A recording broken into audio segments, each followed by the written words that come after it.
Assalamualaikum warahmatullahi wabarakatuh. Alhamdulillahilladzi arsala rasulahu bil huda wa dinil haqq liyuzhirahu 'ala dini kullihi walau karihal kafirun.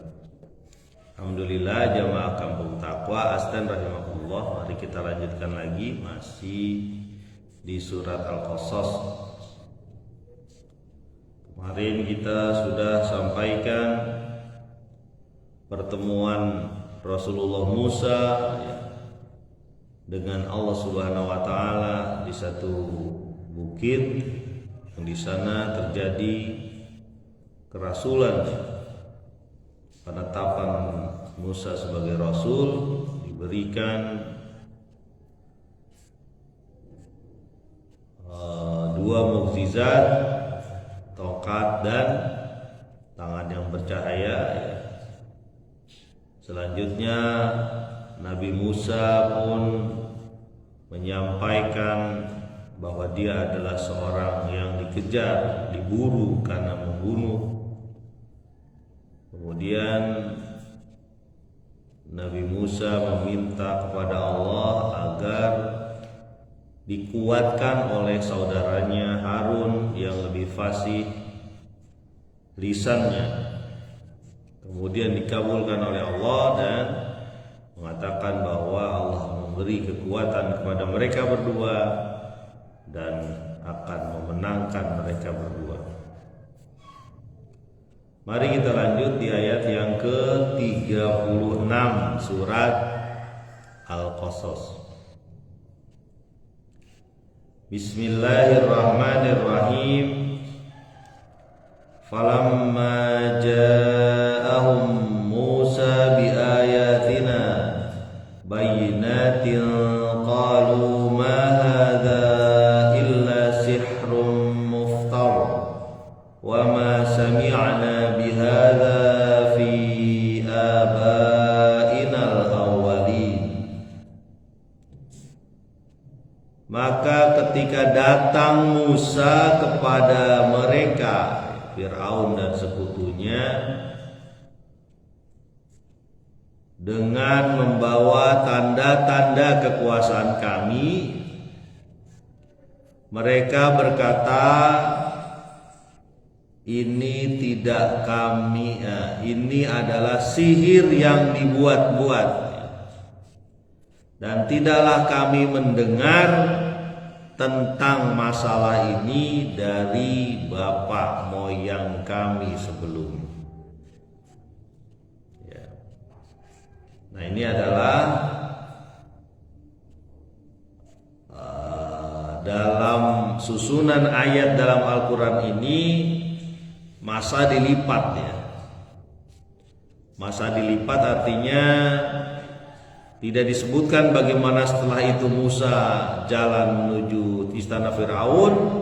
Lalu yang ditampilkan setelah layar diturunkan, dibuka kembali suasana berhadap-hadapan antara Musa, Fir'aun dan sekutu-sekutunya. Ini salah satu teknik ya dari Al-Quran untuk menyampaikan sesuatu sesuai dengan susunan ayat, susunan surat.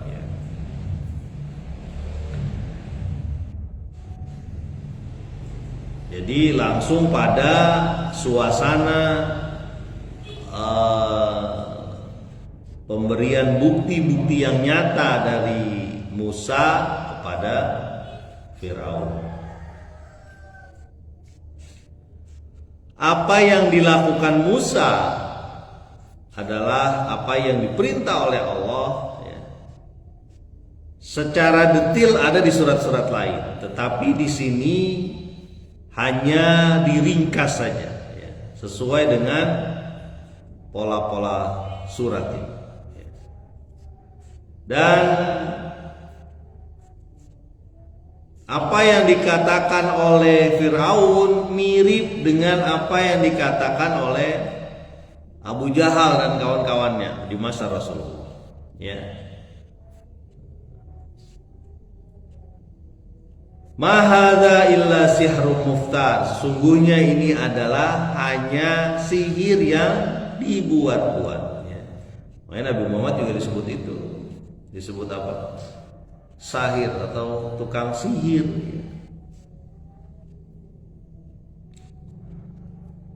Padahal Fir'aun pun mungkin saja memakai sihir untuk mengekalkan kekuasaannya. Ya.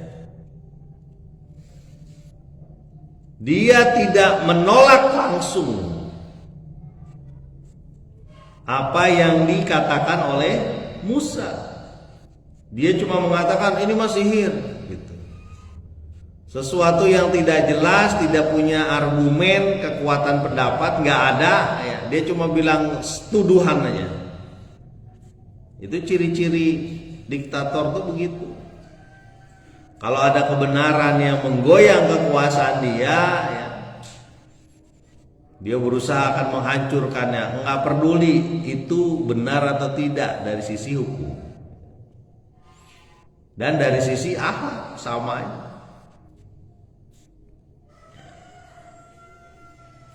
Ma sami'na bihadza fi abainal awalin. Aku tidak pernah dengar, kami tidak pernah dengar urusan ini dari moyang kita. Gitu sama tuh. Ya. Sama dengan orang-orang jahiliyah dimanapun dia berada, dia akan bilang begitu. Nggak ada nih, nggak benar. Dari dulu kita biasa-biasa aja begini. Kita ngikut apa yang dikatakan bapak-bapak kita. Ya. Ini orang-orang yang taklid buta ya. Dia hanya mengikuti bapak-bapaknya saja ya, tanpa mengetahui dan berusaha mengetahui apakah bapak-bapaknya, moyang-moyangnya itu benar atau tidak dalam menjalankan kehidupan. Ya. Kalau ditanya, kenapa kamu kok melakukan kayak gitu? Saya mau nurutin kolot ya. ngikutin orang tua aja. Dia lupa bahwa dia diberi karunia akal, dia diberi hati juga yang bisa menjadi timbangan dia dalam berkehidupan. Nah, itu mirip dengan model-model Fir'aun. Oh, nggak pernah dengar tuh zaman dulu, kita nggak tahu yang kayak gini. Pokoknya saya mengikuti apa yang dikatakan bapak-bapak saya aja. Bisa saja ya. Itu pun menular kepada orang-orang sekarang, orang-orang muslim yang akan datang juga begitu. Ya.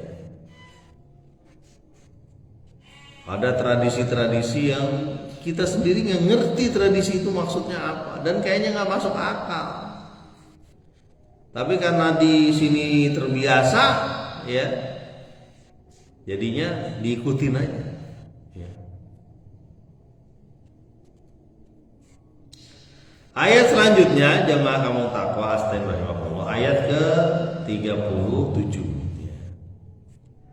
Wa qala Musa rabbi a'lamu biman jaa bil huda min 'indi wa man takunu lahu 'aqibatud dar innahu la yuflihul zalimun.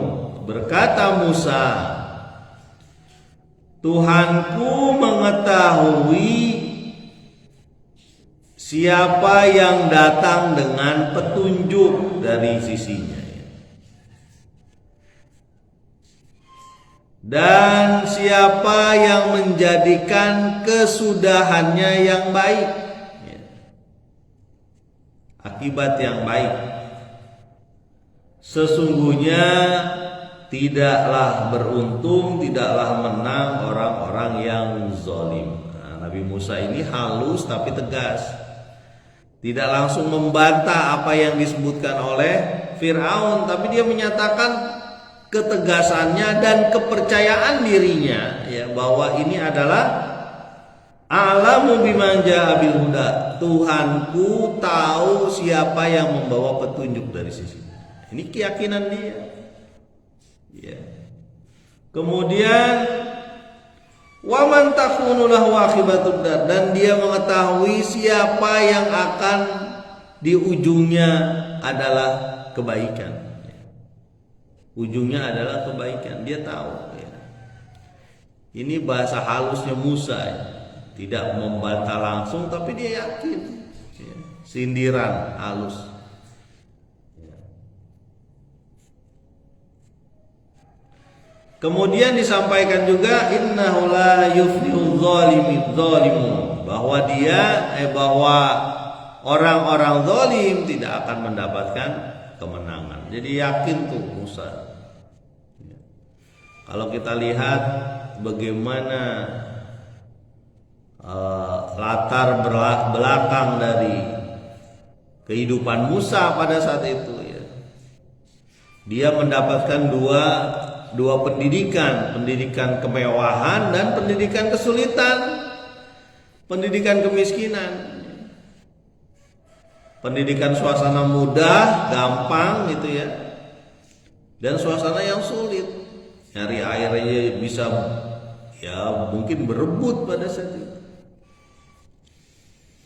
Dan dia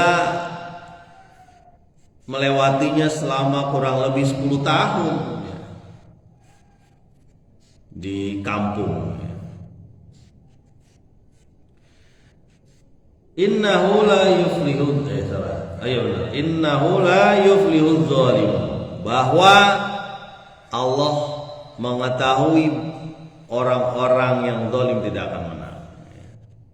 Ini keyakinan juga merupakan keyakinan bagi kapan pada saat itu Quran diturunkan di zaman Nabi Muhammad. Ya. Sampai Nabi Muhammad SAW mengatakan kalau matahari di tangan kanan, bulan di tangan kiriku, aku tidak akan menghentikan dakwah ini menyeru kepada Allah. Yakin betul dia. Ya, keyakinan ini terpancar dari usahanya dia yang terus menerus, ya, untuk mengajak orang menuju Allah Subhanahu Wa Taala, ngajak Abu Bakar, kemudian ngajak istrinya, anaknya, terus paman-pamannya, saudara-saudaranya, terus ke temannya, tetangganya, semua diajak. Ya.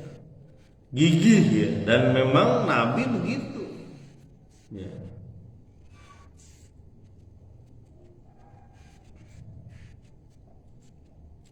Nabi pernah ngomong gini,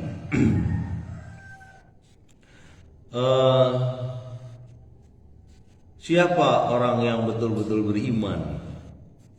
Kata temannya, Allah yang kata sahabatnya, Allah dan Rasulnya yang tahu. Para nabi ya, para nabi mendapatkan wahyu langsung, iya benar ya. Kalau begitu kami, kata teman-temannya, kamu melihat aku, melihat nabi, ya benar. Allah dan Rasulnya yang tahu. Jadi siapa yang betul-betul beriman? Kata Nabi, yaitu orang yang tidak melihat aku tapi beriman kepadaku. Aku rindu kepada mereka. Mudah-mudahan kita yang disebut Nabi, tidak melihat Nabi tapi beriman kepada Nabi. Selanjutnya di ayat yang ke-38 surat Al-Qasas. Wa qala fir'aunu ya ayyuhal mala'u ma 'alimtu lakum min ilahin ghairi fa'auqid li ya hamanu 'ala tini faj'al li sarhan la'alli attali'u ila ilahi Musa wa inni la'adhunnuhu minal kadhibin. Berkata Fir'aun, wahai rakyatku, pengikutku, aku tidak mengetahui bagimu ada Tuhan selainku. Ya. Aku nggak tahu. Ya. Tidak tahu bahwa ada Tuhan selainku. Jadi dia mengatakan keyakinan bahwa dia yakin bahwa dia Tuhan. Maka bakarlah wahai Haman, menteriku ya, tanah liat, bakar tanah liat. Kemudian jadikanlah kepadaku bangunan yang akan aku gunakan untuk melihat Tuhannya Musa, yang memudahkan aku untuk melihat Tuhannya Musa. Dan sesungguhnya aku menyangka Musa adalah orang yang bohong, pendusta.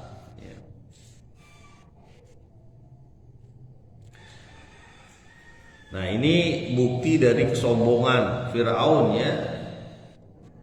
Dengan mengatakan apa? Aku tidak melihat Tuhan kecuali aku. Dan ini perkataan seorang diktator yang diamini atau diiyakan oleh rakyatnya. Padahal rakyatnya melihat Firaun itu manusia seperti biasa. Ya. Firaun manusia seperti biasa. Lalu disampaikan propaganda. Propaganda itu kata-kata yang dilakukan terus menerus ya, iklanisasi dan sebagainya, bahwa aku ini Tuhan. Ditambahlah cerita-cerita, fakta-fakta bohong. Misalnya raja-raja Firaun itu keturunan dewa, keturunan Tuhan dan sebagainya, maka aku jadi Tuhan. Jadi ada legenda-legenda yang dia sebarkan sambil mengatakan begitu, aku nggak ngelihat Tuhan lain kecuali aku. Ya, kan Musa menyeru kepada Rabbul Alam, Tuhan semesta alam. Kalau udah Tuhan semesta alam, semua di bawahnya. Kalau udah Tuhan seluruh makhluk, seluruh alam raya ini, manusia apapun kecil dan sama di mata Allah. Kemudian kita tahu Firaun mengatakan begitu. Ditambah lagi dengan kediktatorannya dia. Gak ada yang berani ngomong bahwa Firaun bukan Tuhan. Ya.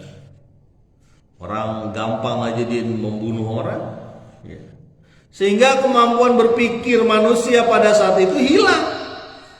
Ya. Itulah yang terjadi di Bani Israel. Mentalnya jadi mental budak, diperbudak, bermental budak ratusan tahun mungkin waktu itu ya. Dan memang sulit untuk membangun mental kembali ya, membangun mental merdeka ya, dari orang-orang yang terjajah. Kalau sekarang di kita ada gak yang terjajah? Ada terjajah nafsu ya. Ini saya sampaikan ya, misalnya nafsu mendapatkan uang dari fee impor misalnya ya. Impor, yang namanya impor itu sangat menggiurkan karena banyak uang yang harus masuk ke satu negara kalau impor itu datang, terutama kepada penguasa negara ya. Saya pernah ngobrol tuh sama salah satu ya, petinggi bisnis di salah satu supermarket lah.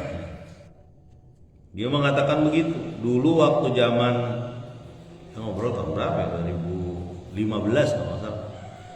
Waktu itu harga buah naga dari petani buah naga itu 15.000 ya. Lalu dia mengatakan begini Pak, dia bilang, buah naga sekarang kurang lebih harganya 15.000 di petani.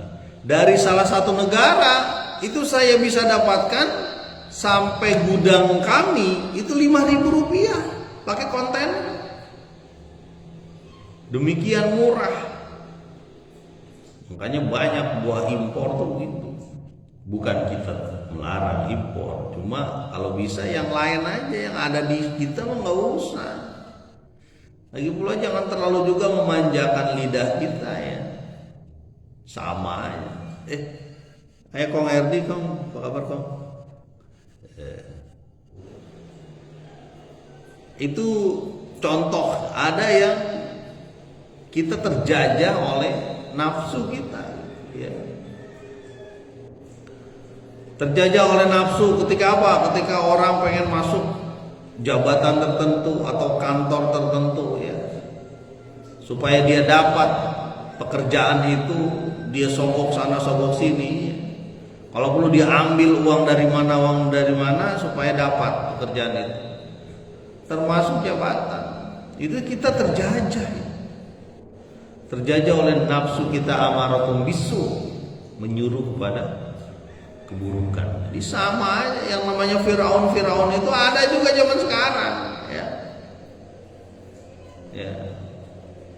Bantuan dipotong, ya, dimakan.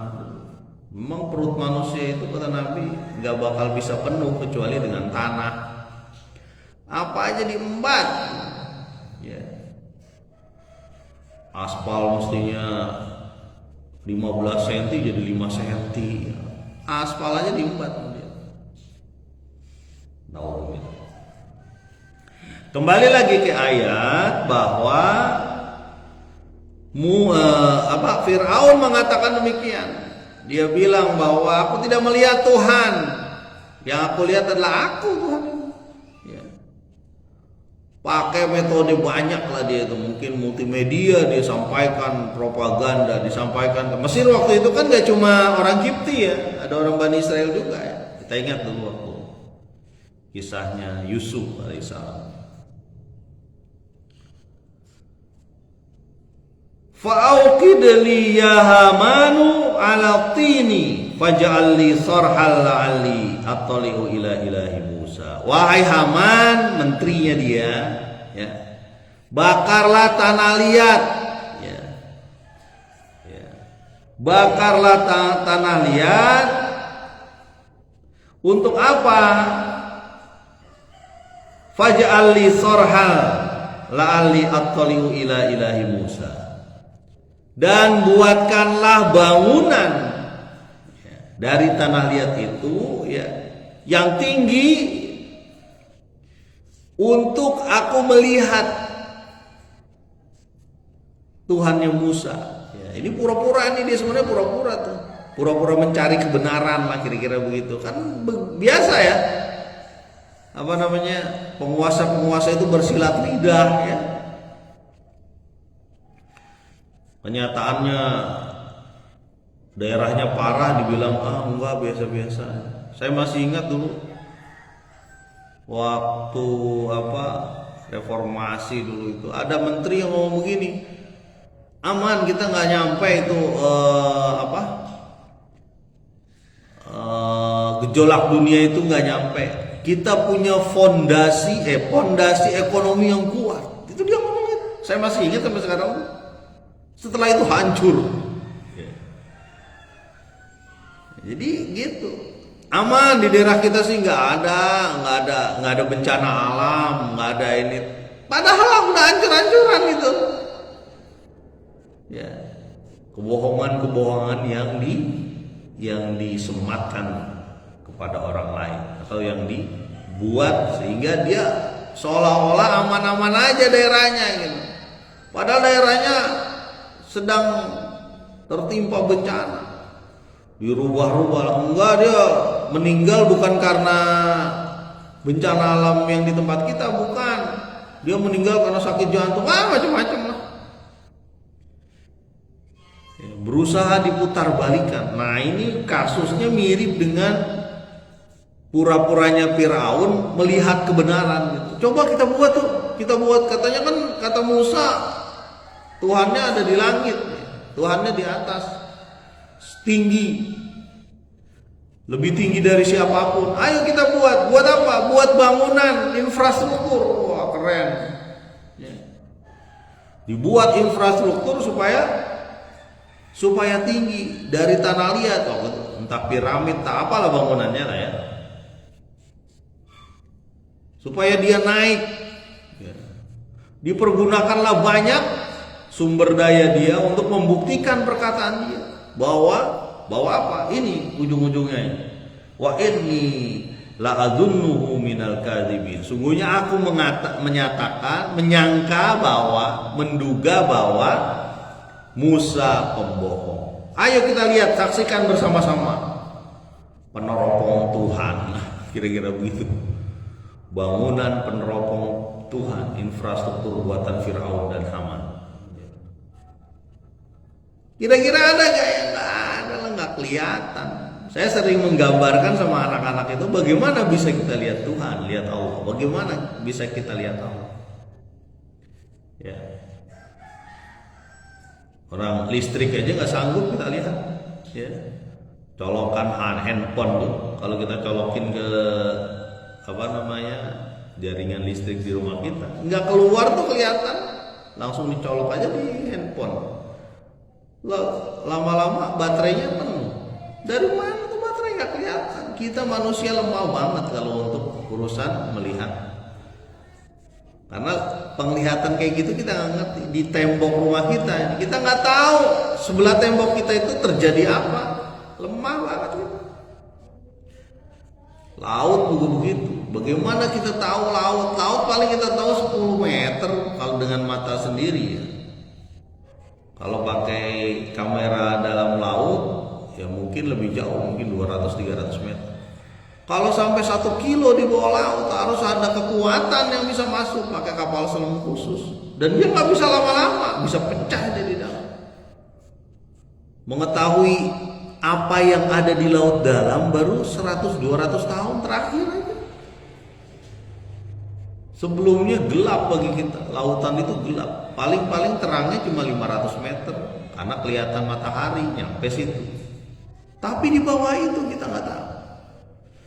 Sampai ada penemuan kapal selam, kemudian ada kapal selam yang kuat tekanan tinggi turun ke bawah, lalu dilihat bercahaya ternyata di dalamnya. Ya ubur-ubur bercahaya, ikan-ikan pun ada cahayanya untuk menarik mangsanya. Kita lemah banget dalam melihat ya. Ada juga yang mengumpamakan begini, kalau kita punya korek ya, kita potong lagi, kemudian sampai kecil. Terus kita potong terus sampai kalau perlu ngelihat pakai kaca pembesar ya, kaca pembesar loop gitu ya, suryakanta atau apa, dilihat dipotong lagi pakai pisau tipis yang hanya bisa dilihat dengan kaca pembesar. Nah, Kang Rio semangat kan menyampaikan kebaikan lewat bisnis dan mengajar. Kembali lagi ketika dipotong-potong tuh korek, lalu dipotong memakai loop. Udah begitu loop udah nggak kuat lagi, memakai mikroskop. Mikroskop itu alat untuk melihat benda-benda yang kecil, dipotong lagi ya. Di mikroskop terlihat ya. Tapi ketika mikroskopnya kita buka, kelihatan nggak benda itu koreknya? Nggak kelihatan. Tapi ada gak? Ada. Orang kita melakukan, dokter-dokter khusus tuh begitu. Melihat mungkin virus yang seperti kita pakai mikroskop khusus, mikroskop elektron ya. Atau mungkin yang lebih canggih lagi. Benda itu ada gak? Ada, kelihatan. Tapi ketika mikroskopnya kita buka, nggak ada sama sekali kita lihat. Virus itu nggak bisa kita lihat ya. Nggak usah virus. Nih, teman-teman mungkin di sini pernah ngerasain. Karena saya juga ngerasain. Ya. Itu skabies itu. Gatel-gatel yang di sela-sela ini. Saya pernah merasakan, gimana enggak namanya salaman ya sama murid-murid. Murid-murid kayaknya ada yang kena. Ya. Gatel-gatel sampai mana-mana itu. Ya. Terus benjol, terus terbuka luka dan sebagainya. Itu nggak kelihatan apa sih yang menyebabkan dia. Ternyata itu adalah skabies. Skabies itu sejenis kutu. Ada kutu yang sangat kecil, nggak bisa kelihatan mata dan bisa menghancurkan kulit kita. Bahasa lain kudis, kalau bahasa lain itu ya. Itu namanya skabies. Ini dioles dengan obat tertentu ya. Cukup lama tuh gitu. Itu kita nggak ngeliat. Ya. Dan kalau saya ngeliat gambarnya itu yang skabies itu memang gambar kutu yang sangat kecil. Jadi betapa lemah mata kita.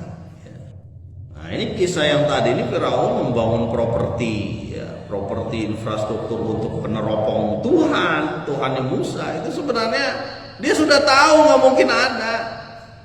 Cuma ini upaya membangun image bahwa saya ini penguasa yang benar. Ayo kita buktikan benar gak Musa ngomong kayak gitu. Ya, apa? Pencitraan lah kalau bahasa kita sekarang. Dan inni la azunnuhu minal kadhibin. Sesungguhnya aku ya menduga Musa itu orang yang bohong. Padahal sebenarnya rakyatnya tahu bahwa dari dulu Firaun itu bohong. Ya. Dan rakyat ini rakyat yang diem aja. Dengan kebohongan dia diem aja, tidak berusaha menghindar dari kebohongan itu kalau dia nggak sanggup, atau dia menyampaikan bahwa itu bohong. Ya. Kadang-kadang kan begitu kita sama istri kita aja bisa bohong gitu ya.